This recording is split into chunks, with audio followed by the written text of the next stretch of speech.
Hello, my beautiful souls. I am Minerva's moon, crone witch, shadow worker, and keeper of the old magic. Come in close. The circle is warm. Step in, breathe deep, and let the ancient wisdom rise within you.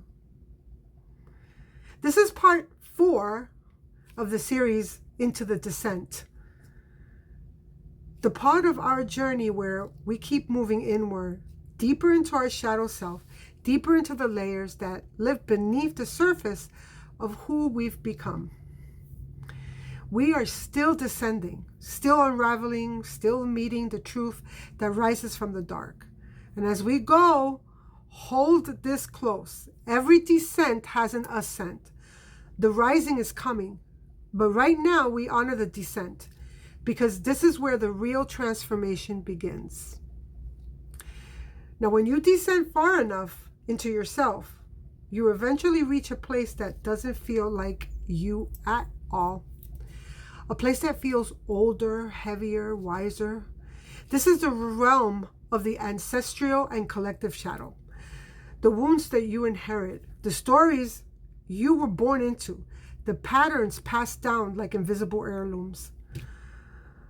Some of the pain you carried didn't begin with you. Some of the fears you hold were taught before you ever had language. Some of the beliefs you struggle with are shaped by people who never had a chance to heal. Your ancestors survived things that you'll never fully know. And survival leaves marks, not just in your body, but in your nervous system, in the family dynamics, in the unspoken rules you grew up inside. You're not just healing your own story. You are healing echoes of those who came before you. Beyond your lineage is a collective shadow, the wounds of the culture that shaped you.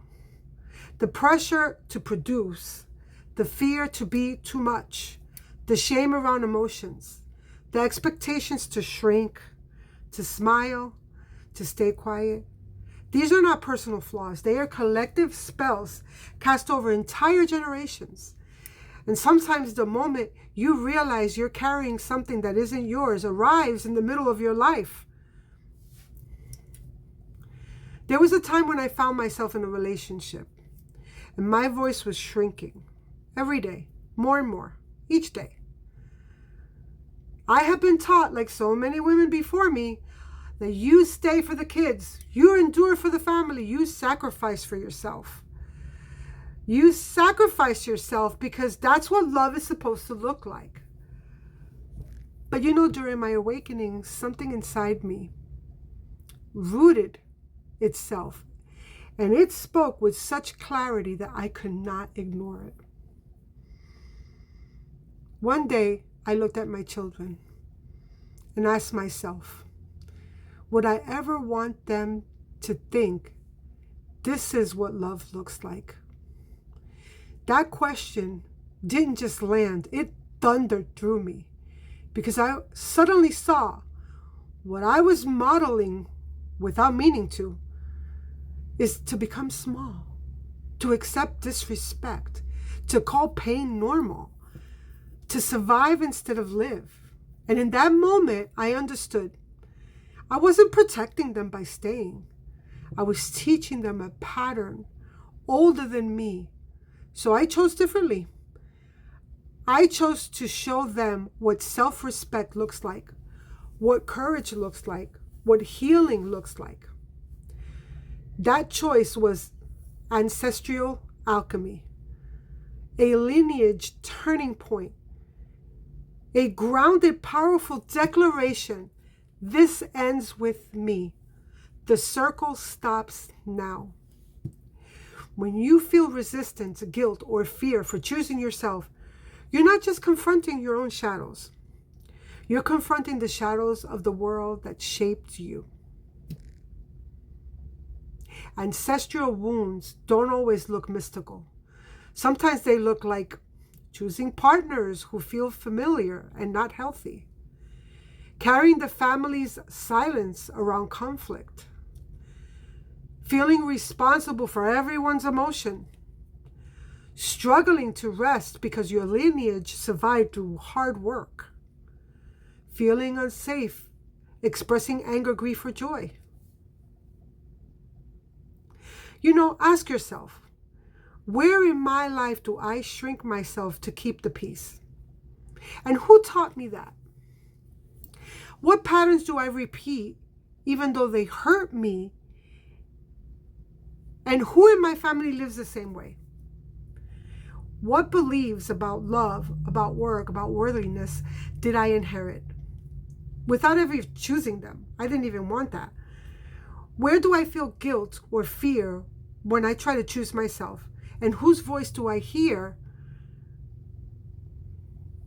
when I choose myself? What did I learn to tolerate, to be good, to be lovable, to be accepted? Because these patterns aren't random.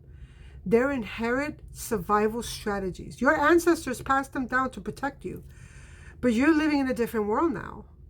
And what once kept them alive may be keeping you small. When you recognize an ancestral pattern, you become the first in your lineage with the power to change it. You become the one who says, this ends with me. This heals through me. And as you move through this descent, grounding becomes essential. Your body needs steadiness. Your spirit needs anchoring. Your mind needs space to process what is rising. This is where journaling becomes a sacred tool. So important in shadow working. Write what surfaces. Write your scares, what scares you. Write the surprises. Write what you're releasing. Your journal becomes the container your ancestors never had. And as you go deeper, remember this truth, okay? I'm going to always mention this. Shadow work can stir in old wounds, old fears, old memories. If you ever feel overwhelmed, stuck, or emotionally flooded, reach out to a licensed mental health professional. It is wise and supportive, and it is a great step to do. Healing is powerful, but it doesn't have to be done alone. This is sacred work. It is lineage alchemy. This is the descent becoming purpose. Now, in the next episode, we'll step into the underworld mirror, the moment where all these layers converge and you see yourself with clarity. And that, my dear friend, changes everything. But for now, honor this truth, okay? You are not just one person healing. You are an entire bloodline rising. Well, my friends, as the circle closes, carry your awakening and your magic with you. Awaken the soul, honor the craft, walk in your power. As above, so within, as within, so becomes. Blessed be, my beautiful ones.